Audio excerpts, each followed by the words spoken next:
Karen messes with me and my property so bad, we make him move. Would have you done this? Find out why. My hubs and I got our first house 15 years ago. We're in a rural area, just houses randomly sprouting up along a small country highway. Next door was an old retiree with nothing better to do but be a pain in everyone's neck. House 2 miles down the road with too many junk cars? He'd complain to the county government. Did that new barn have proper permits? Report 'em. Was someone too loud? Call the cops. It's a rural country road, not an HOA. He ticks off so many people, they'd throw out garbage on his yard as they drove by. People would snip his internet in the dead of night, and so on. Apparently this old jerk was such a Karen, he was actually chased out of 2 HOAs prior. A real peach. Let's call him Bob. Didn't like us moving in next to him. He had a nice, big new house, and ours was much more modest. He wanted to buy our property to expand his land, but was too cheap to fork up the money. Well, the housing market being what it was, we got our house dirt cheap and stole it right out from under his nose. Bob really didn't like us. The house was a fixer-upper, and Bob regularly liked to phone the permit office to make sure that we had all of our permits. If he deemed us too loud, there's a hunting lease behind us, guess what noisy things were going bang bang during deer season? He'd call the police. My husband and father-in-law have dealt with his kind for years, so they knew exactly how to mess with Bob.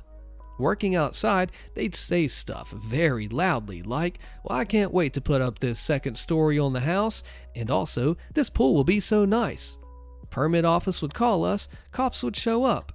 No, officer, I have no idea what you're talking about. After enough of these calls, they finally stopped responding. And then we could do stuff to really mess with Bob. We got a pig. He really didn't like her. Neither did I, but it was worth it. We got a rooster. He really didn't like that. We left our Christmas decorations up until March. Oh lordy, raised that man's blood pressure. We put up a fence. It was initially open across 3 lots and made his yard look like a bowling alley. I guess he finally had enough. One day, 18-wheelers were loading everything up, and he was gone. I was dancing at the fence line and waving bye-bye when they pulled out. Miserable old coot. I've said it once before and I'll say it till the day I die. If you have good neighbors, do not take it for granted because the bad ones will make you wish that they were not so bad. Trust me. You ever had a bad neighbor? Let me know. My fiancée Jane found out she was pregnant in June 2021, and we announced it to our immediate families in August. At first, Stepmonster was completely uninterested in our baby.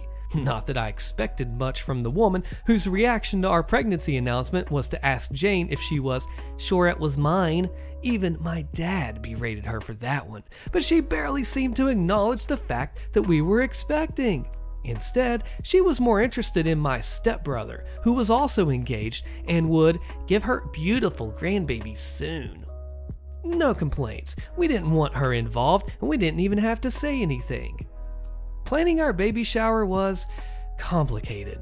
Both me and Jane would have to work until the holidays, and I wanted to be involved. The due date was in February 2022, so we decided on early January as the best period of time. We enlisted 2 people as planners, my sister Laura, just realized I'd never given her a name, and Jane's best friend Nina. Me and Jane are mostly laid-back people. We didn't want a big party, nor did we want to spend too much money on it. We were saving for both our baby and the wedding. We decided early on that the shower would be co-ed. It would also have to be indoors, again, January, and we settled on a guest list of 25 people, plus about a dozen kids. We came up with the idea of a pizza party.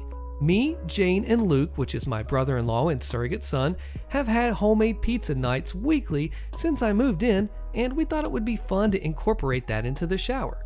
Nina found an event venue with a pizza oven, and Laura figured out ways to incorporate classic baby shower stuff into the theme. The resulting plans were awesome. Make your own pizzas, non-alcoholic drinks, and plain bodysuits for the kids to customize. Nina and Laura mixed pizza decor with baby decor and found pizza-shaped sweets. It almost seemed messy, but I was surprised that they made it work, but we loved it. Most of the planning was finished by the middle of November. Well, Later that month, my stepbrother's fiance left him for her ex. They'd been together for 4 years at that point, and it was both sudden and traumatizing for him. He was devastated. Stepmonster then realized the grandkids that she dreamed of would take longer to come than she thought. So, naturally, without her son's milestones to obsess over, she moved on to mine. Suddenly, Stepmonster went from aloof relative to excited grandma-to-be. Facebook post, tacky promoted to Nana shirts, the whole nine. At first, we were too busy finishing things up at work and getting ready for the holidays to worry about that. But it didn't take long for her to start pestering us about planning the baby shower as well as a gender reveal. We denied the possibility of a gender reveal party. No offense to those who like them, but we don't. Plus, we had decided to wait until birth to find out the sex. Stepmonster tried to get us to find out and tell her as a Christmas present, but we didn't. We also denied her the baby shower. She told my father, and he told Laura into letting Stepmonster help out with the plans. She was still living with him at the time, so she didn't have much of a choice. She called Nina and they met Stepmonster for coffee. Though I wasn't there for that meeting, Laura told me what happened later. Before they could even mention their plans, Stepmonster started talking about hers. According to Laura, she pulled a shockingly thick binder, complete with the words, "Oh baby," on the cover, colorful tabs, and pieces of fabric poking out from her bag and skipped to the shower section. It was short compared to the rest of the binder, but still long.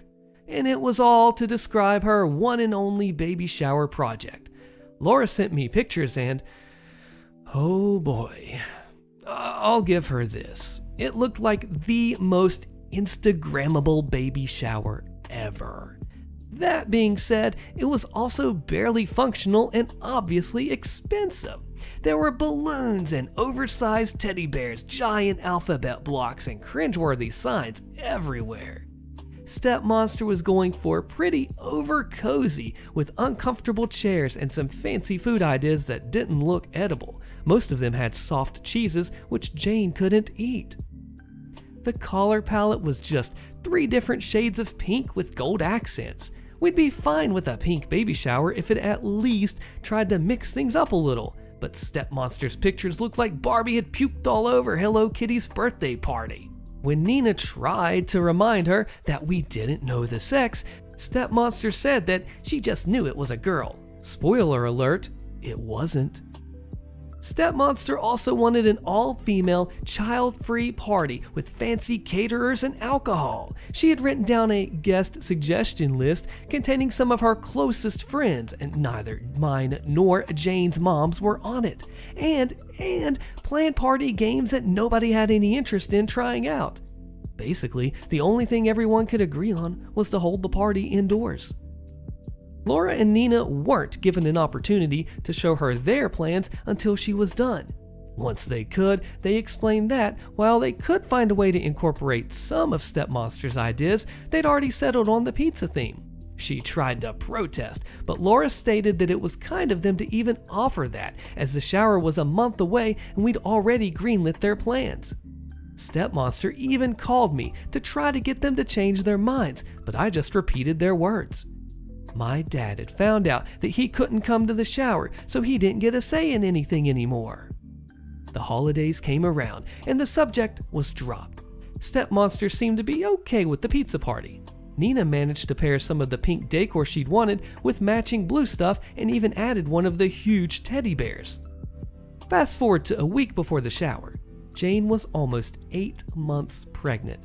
Everything had been bought, all the guests had RSVP'd, and pretty much anything was ready to go. The shower was set to start at 7 p.m. Stepmonster offered to get to the venue earlier to prepare everything, and well, Laura agreed, mostly because she knew that Stepmonster would complain if she didn't get to do anything, and the venue even let them drop off their decorations before the party. Me and Jane promised to get there at 6. 2 days before the shower. However, the venue called Nina. They told her that Stepmonster had dropped by to drop off large, heavy boxes of what she called a little surprise for us. She'd informed them that she planned on showing up at 3:30 p.m. to start setting it up. They were calling to reinforce that the venue was only booked past 4 p.m. since Stepmonster almost threw a tantrum when they told her that. All of the decor was still at Nina's place, so she called Laura to check if they'd left anything with Stepmonster.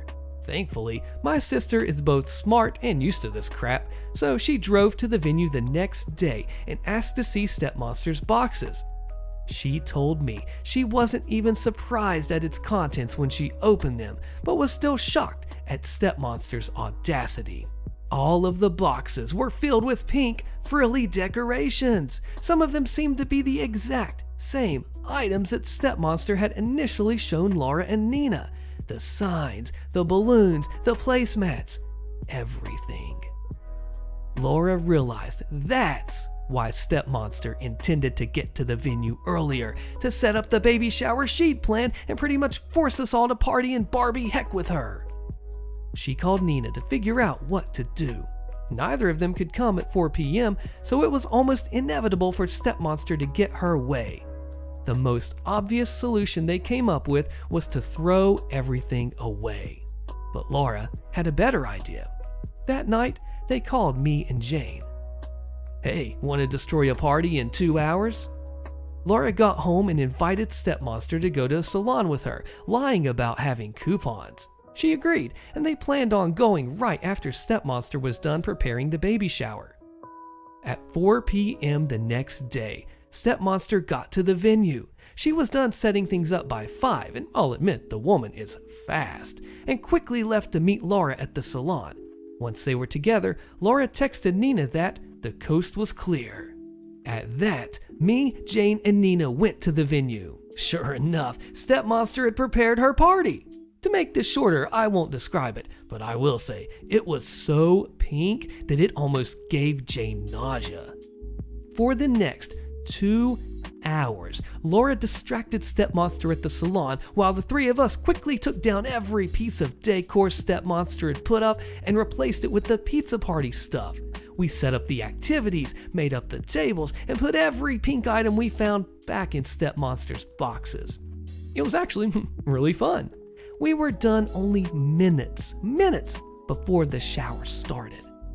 A handful of guests arrived before Stepmonster did, so I barely saw her all night.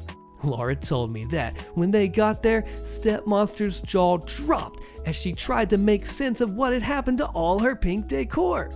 My sister smiled, whispered, "Nice try," in her ear, and went to help Luke customize a bodysuit. Overall, the baby shower was everything we'd hoped for. Our friends were there, people had fun, and we had a ton of pizza.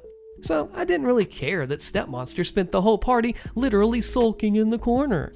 Nina did catch her trying to put little pink bows on top of the cupcakes, but she quickly shut that down. I give Laura and Nina full credit for saving the day. Stepmonster's interest in our baby quickly died after that. She stopped wearing her Nana shirts, didn't come to see us at the hospital when he was born, and refused to even acknowledge that he was a boy up until she met him a few weeks later. Up until we went no contact, she was a very loose definition of the word grandmother. I couldn't be more grateful that my son will never know her. Now this is crazy, but this is where the name Stepmonster comes from. OP says, "It's due to an incident in which she abused my child while babysitting, which led me and my fiance to get a restraining order against her. Long story." Drunk Karen accuses my front waiter and I of theft, ends up embarrassing herself, posted by Gold and Silver 61. Back in 2014, I was a back waiter on a cruise ship in Hawaii. The ship was in port on the northern island of Kauai, and my front waiter, who we will call Phil, not his real name, and I were working the dinner shift in the main dining hall. It was a typical steady evening until 2 ladies were seated in our section. One of the ladies, the Karen of this story, obviously had a little too much to drink. Red in the face, drunk and giggling, you get the idea. During the dinner, the 2 ladies were having a great time, smiling, laughing, and enjoying themselves. They were actually quite pleasant to wait on. The 2 ladies finished their dinner and left without an incident happening. Phil and I continued working, but about 20 to 30 minutes later, the drunk Karen returns. She walks right up to me and says, "My purse is missing." I replied, "Well, no one has sat at the table that you and your friend were at since you left, so let's go over there and see if you left your purse behind." I started looking around the table, and the drunk Karen shouts, "Don't look for my purse there." This startled me. After a moment of being a deer caught in headlights, I asked her, "Ma'am, this is where you and your friend ate your dinner, right? If you don't want me to look for your purse here, where should I be looking?" She says, "You and your other waiter took it, and I want it back right now." "Ma'am, we didn't take your purse. Is it possible you might have left it in your cabin?" This ticked the drunk Karen off, and she snapped back, "How dare you ask me such a stupid question? I would know if I left my purse in my cabin. I know you two took it, and I want it back right now." With her screaming, anyone and everyone who could hear her were now looking at us. Phil rushes over to try and calm her down while I went to find the restaurant manager. I filled him in on what was going on, and while walking back towards Phil and the drunk Karen, I warned him, "Hey, whatever you do not ask her if she left her purse in her cabin. I did, and it only made her mad." The manager thanked me for the warning, but told me that he had to ask her that as part of the line of questioning that he had to do in this situation. Sure enough, the drunk Karen got even more ticked off when he asked her that question. So now we have a full-scale investigation on our hands. Our section had to be closed down. The passengers dining in our area were inconveniently moved to other sections of the restaurant, and the security team had to come in and question all of us. Drunk Karen got even more ticked off when the security team asked her if she left her purse in the cabin. After the questioning, the security team split up. Some went to go look for the drunk Karen's friend for additional questioning, while the rest went to look over the security footage. They told us this will take some time, as there are multiple cameras that overlapped our section, and they had to review not only the dinner, but the 20 to 30 minutes after the dinner when drunk Karen and her friend left the restaurant to when she returned to see if we stole the purse. But they assured her that if we did steal it, they will see it in the footage. So now it's just the restaurant manager, one security guard, drunk Karen, Phil, and myself, waiting around in our empty section for the security team to finish their investigation.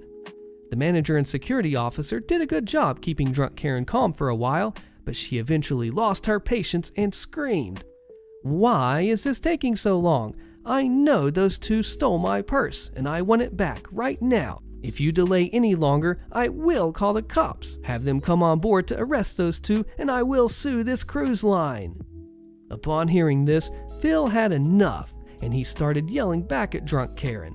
I pulled him off to the side to try and calm him down, but he gets upset at me and says, "How can you be so calm? That lady is threatening to call the cops and have us arrested. Aren't you the least bit worried that we could be going to jail?"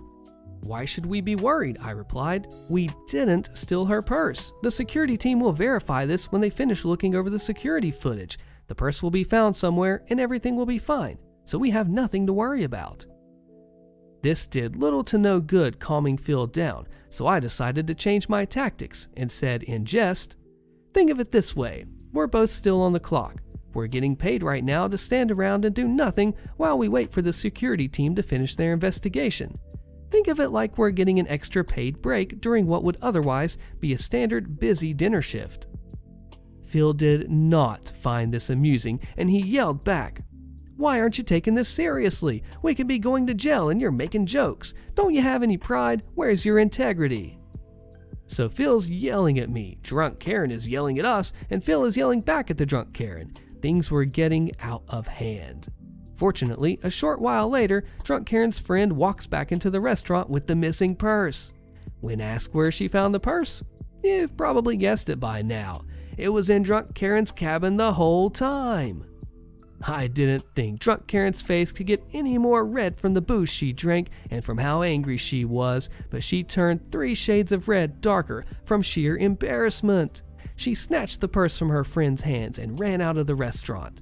The friend tried to apologize on drunk Karen's behalf, but Phil rejected it and he yelled out, That lady came in here, accused us of stealing her purse, threatened to call the cops and have us arrested. Yet when the purse was found, she runs out of here without apologizing to us first. What a bee!" The restaurant manager knew that emotionally, Phil was in no condition to keep working, so he told him to clock off for the rest of the night to calm down, and that he can clock back in the next day once he's done so. The manager apologizes to me and asked if I could do the close down procedure for our section on my own. I had no problem with this, since when I was done, I would still be clocking off for about an hour earlier than usual. As I was finishing up, the manager calls me into his office and says, "Hey, I want to thank you for how you handled the situation earlier tonight. You were calm and collected while Phil lost his cool. Please don't think I was rewarding Phil by letting him off early for his bad behavior. You acted like the experienced front waiter while he acted like the immature back waiter. He wasn't in the right mindset to continue working tonight, and I promise, in the next week or two, I will find a night to give you off as a reward for how you responded to the situation." Drunk Karen never returned to the main dining hall to apologize in person, but she did write an apology letter which she had her friend deliver on her behalf. Phil was still ticked and wanted to tear up the letter in a horrible rage. This time I managed to calm him down and convinced him to be the bigger man and just accept the letter. It may not be the apology that he wanted, but we are all still receiving an apology in the end. HOA Karen demands my boat is removed from my property, even if it's not in the HOA. Click the video on your screen so you find out what happens next, and I'll see you there.